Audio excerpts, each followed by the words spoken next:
All right, we're live. This will probably be possibly a relatively short session today because we have our UT team members there have exams today, and Will is under the weather, so it might just be the three of us today. We had a pretty active week in terms of engaging with vendors for various parts, and some parts have been ordered, and some other parts are pretty close. So we can talk through the status of that. As well as some design questions we need to resolve before ordering the damper and the pipe, which I'll elaborate on. But how are you guys doing? How's it going, Ling? It's good. Yeah. Excellent. Very cool. So let's quickly just talk about the parts that have been ordered. I did order the sorbent, the PEI, and that's going to Will at the lab. We only send to institutions, not residential addresses. So, but that is in the mail and should be there in the next few days. We ordered the Omega heater, which I think arrives today at my house. I talked to the manufacturers of those two high heat resistant fans that we've been looking at. Talked to them, and they did answer some questions. The UT team did do some calculation around like CFM related stuff. And so I asked some questions about that, whether or not it can be attached to a controller. Can you change the speeds of it? You can change the speeds of the fan. And the one issue is it's a European company, and they do make ones that are 120 V for the US, but they have to modify one right now before they can ship it. So that looks like a good option. We could talk that through. The other big kind of a bit of a downer this week is I talked to the Duravent people with the pipe supplier, and the damper that goes with that, while it's good for heat and stuff, it's not going to do the trick in terms of its closure. And it has a little hole on top because stove dampers don't need to be or shouldn't be completely closed. So I quickly started to look at some other damper options, and I found something that looks interesting. It's just whether or not we're confident that we can figure out a way to affix it to the top of the Duravent pipe. So we can talk to it. So anyway, that's a bit of an update. And then I did get a bunch of quotes from different monolith producers via Alibaba. Some of them might have been the same ones that you were looking at. There's a wide range of prices, but they're all relatively manageable. I got one that's $16 per unit if we order 6 of them. It's a 150 mm by 150 mm, 100 CPSI. Yeah. It's cordierite. So anyway, let me shut up.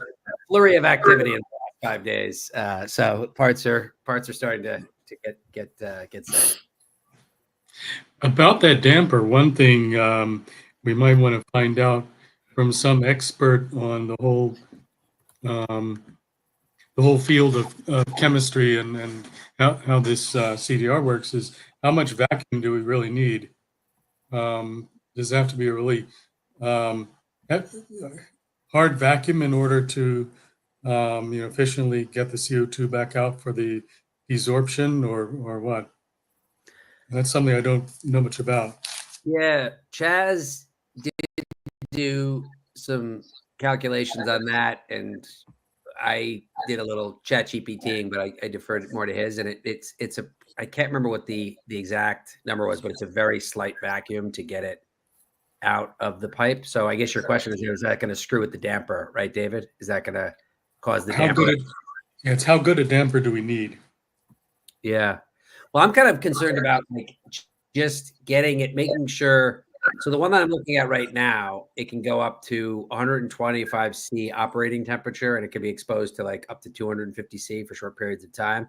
But the other thing is, it has this heat resistant neoprene round, what do they call it? It goes around the edge of the damper so that when gasket?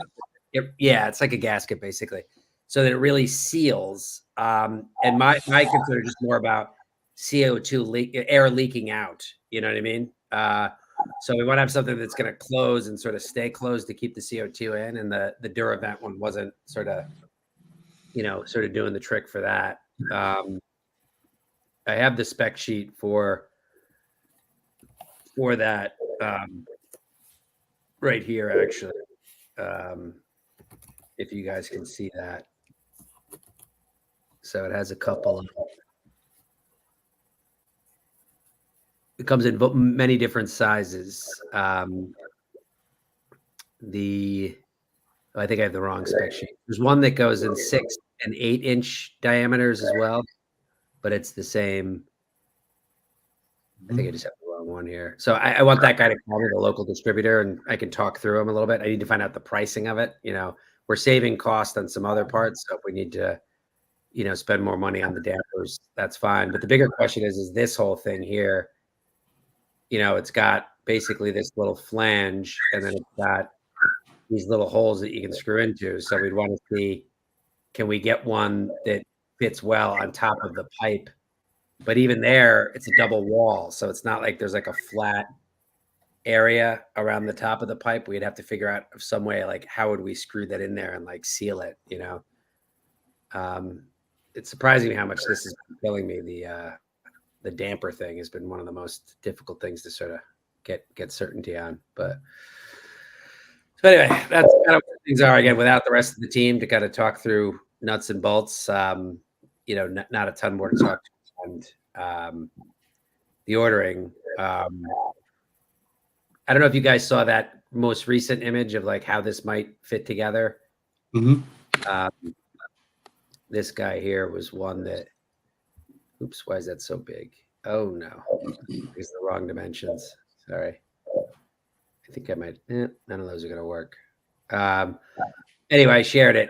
The other idea was that if we wanted to have 2 different pipes so that it's easier to just put the fan, have access to the inside to put the fan and the heater in the one, and then have the other one just be monolith, and then we screw them together and seal them. They click together, but we want to wrap something around.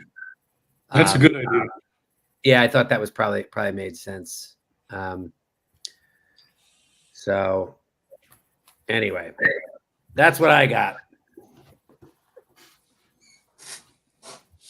Any other questions, thoughts? I do think that the dampers will be difficult to deal with in terms of assembly. I think when the time comes, we'll have to do something creative, like I don't know how to mount it together, but we could like hot glue the gaps. I think we can probably take advantage of like zip ties. Engineers love to use zip ties. So yeah. Do we think my bigger concern is like, how do we make sure that we'll have to put some kind of a high heat sealant around it just so that there's no holes in it that shit can leak out the sides. But it's the flange is really simple for that damper. It's just flange, places to screw in. So it's more about lining up the diameters perfectly and having something to screw into on the pipe, since I think the double wall, it's got like a little opening. I don't know if it has anything you can directly screw onto. So, I don't know, but I think a group of engineers. Zip ties. Zip ties? Yeah. I think that's good. You would drill some holes and then you would tie the 2 pieces together. If there's something to hang on to on the dampers. If not, might have to drill some holes. But the nice thing about drilling holes is that you can seal it with some kind of hot glue or some kind of sealant. Will that melt though? With the heats we're doing, both the zip tie and the hot glue, I would imagine will probably just melt immediately, right? Particularly the glue. Zip tie, I'm not sure. You can use wires instead of zip ties. The sealant, you can use epoxy. Yeah, usually epoxy will be harder in heat. Could you actually use that as the adhesive? Is there some kind of like really like we could just put the thing on without screws and just like cement it to the top? I would not trust smooth surfaces to do a good job like being held together by epoxy, because if it falls off, you gotta scrape out the epoxy and then redo it, and it's like harder and harder on subsequent tries. Okay. So I would make that pretty bounded together. Also, if you need to redo it or change your mind about it, it makes it harder. Yeah, that too. Yeah. Yeah, I would mechanically use some kind of like metal hardware to chain it together, not epoxy. Oh yeah, I even said it in my post that I made yesterday. I said, don't use epoxy to glue the fan onto the side of the inside, Yeah. because when it falls off, you'll have a hard time getting it back on again, and it'll fall off easily. Okay. There's also those other things that are those brace. They're like a metal kind of brace that you put around and you can tighten. It's like circular. It's meant to go around something round. It's made out of metal, like a girdle type of thing. That could be an interesting idea too. I mean, I think That we could can. work if the diameter might be perfect, or like if the two diameters match perfectly. If they Yeah. don't match perfectly, different story maybe. That's what I got to find out today. So. You might not find out until you get the pieces and try to do it. Well, what I really got to confirm Tolerance. is just talk to the Ruskin people first about the pricing, but also sort of, if there's any other information they could give us about. I can describe. These guys tend to be typically pretty helpful. Actually, I was surprised this week some of the conversations I had. But like, tell them what we're trying to do, and they might have some ideas as sort of handy, sort of tech assistance people about how we might want to fasten it to a pipe. But yeah, and here's our adventure with. This is the most promising of the quotes here. Yeah, Again, $16 a pop, cordiorite. Yeah. So I'm kind of thinking like we should just order them because they're cheap enough anyway. Yeah, I think so. Okay, so I'm gonna go ahead and just do that. Yeah, I think shipping might be like 80, but it's still not bad. It's not that bad if it's $100 for the miles, and it's 2 extra ones for them just to screw around with if they want to take cores out of it and test like smaller amounts of sorbate in Will's machine. So anyway, sorry, go ahead. I just thought of something, Chris. Do you have any contacts, say, in the mechanical engineering department, or you ask around? There are probably some students that are the kind of guys that work on cars that like to soup up their Camaros and stuff like that. They might have some kind of advice about clamping things together, and especially when there's heat involved. Will, he's a chemist, but his passion on the side is he's a car buff. He like plays around with cars and builds stuff. So he's pretty handy that way too. So I think we'll be able to figure it out. I just want to make sure that before I order something, the real big thing is on the price there. It's like the range of pricing on dampers is pretty significant. So I want to make sure this isn't something that's $2,000. I can afford $200, I think, for damper, given that we've eliminated some of the other parts. We'll still be on budget. So I'm just eager to find that out. The other thing I was looking at too was like some kind of a sluice valve or something, you know what I mean? But it's hard to get things that are like automated, you know what I mean? That aren't like really, really expensive. A lot of these sluice valves I was looking at with like an actuator are like $2,000 each. And it's like that we want to avoid, obviously. So anyway, I'll send you guys a picture when the heater arrives, and I'll go ahead and order those. I'll order right now. I'll go ahead and order the monoliths, and then I'll let you know if we're a go on the dampers. And then if that's a go, then I order the pipe, and those arrive in 3 days, and then we'll pretty much have the main parts. One thing I was going to ask you, David, I was trying to kind of repurpose the bomb that we had last time. And there's all of that stuff that was in the middle of the there was all these like little bits and bobs related to electronics. And I was curious about which of those things we should assume should stay. I think I have it right here. Well, it depends on a lot of there were questions about which all that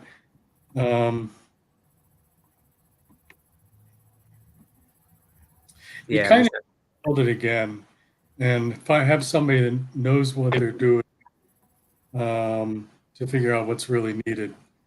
People have different ways of working, and some of that was just pieces I use to hand build something, and different people have their own way of doing it. People like different processors. Also, I think it was kind of an open question about the CO2 sensor, and somebody was playing with a different one besides the one that I used, but I haven't heard anything about that in a while.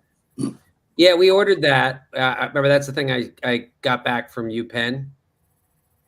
So that's now with the UT team at their lab.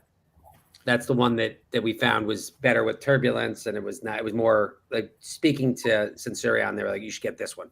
So we have that already. We're still trying to figure out too, like where the sensors exactly should go. If we have this like chamber that the CO2 is going into from a vacuum, like the vacuum's pumping it out, it seems like it makes sense to put the CO2 sensor, the second one, in that chamber. And then if we have, so we can see how much CO2 is coming into that. And then if we have the Wollastonite slurry, we can see once it gets down to zero, or, like we can see how much is actually being absorbed by the Wollastonite with that sensor. And it'd also be less hot. So, that's kind of what you might have the same problem, and as I did, just because the air is turbulent. And I would recommend looking at what they did for Violet, or maybe even talk to Matt about it. There was something that I remember just offhand, that it had a little tube and a little pump, and it would pump a sample of the air from the chamber. So it was more controlled. Okay. I'll ask Matt about that. It should be somewhere on the server too. Okay. Well, the cool thing is we'll have much of the main mechanical parts coming in really soon, and we can kind of play around that. And then, once we see this stuff, it'll probably help us think through of like, where do we want to put these other smaller things, I think. Well, that'll keep them busy for a few weeks. Yeah, for sure. Definitely. All right, cool. Well, that's all I had, unless anybody had anything else to share. But by next week, we'll have a couple of physical objects to show off, and hopefully some other ones on the way. Just FYI, I'm gonna be around for another 4 weeks, and then the tentative plan is to leave after that. Oh, where are you going? Right now I'm going to Cambodia and then Indonesia. Oh, wow. Is it one of those work things you're looking at? Yeah, they're like volunteering opportunities. So Cambodia is at a school, and then the other one is just like for some nonprofit. So yeah, I think it'll be fun. Very cool. Nice. How long is that going to be? How long are you going to be away? I actually don't know, because I plan to after that. It's just hard to pin it down right now. But total, I'm looking at like maybe 4 months being away. Sweet. But if things don't pan out, I'll be back sooner. I just don't have things pinned down. Okay. Well, keep us posted. But that seems exciting. Yeah. So yeah, I told the YouTube kids to bother me about GitHub. Yeah. We'll ping you in whatever capacity you're pingable. But yeah, before I leave. Yeah, definitely. All right, guys. Cool. So progress. Still questions, but yeah, we've ordered parts, so we've gotten to that point. Good. Okay. Thanks, guys. Catch you later. Bye. See ya.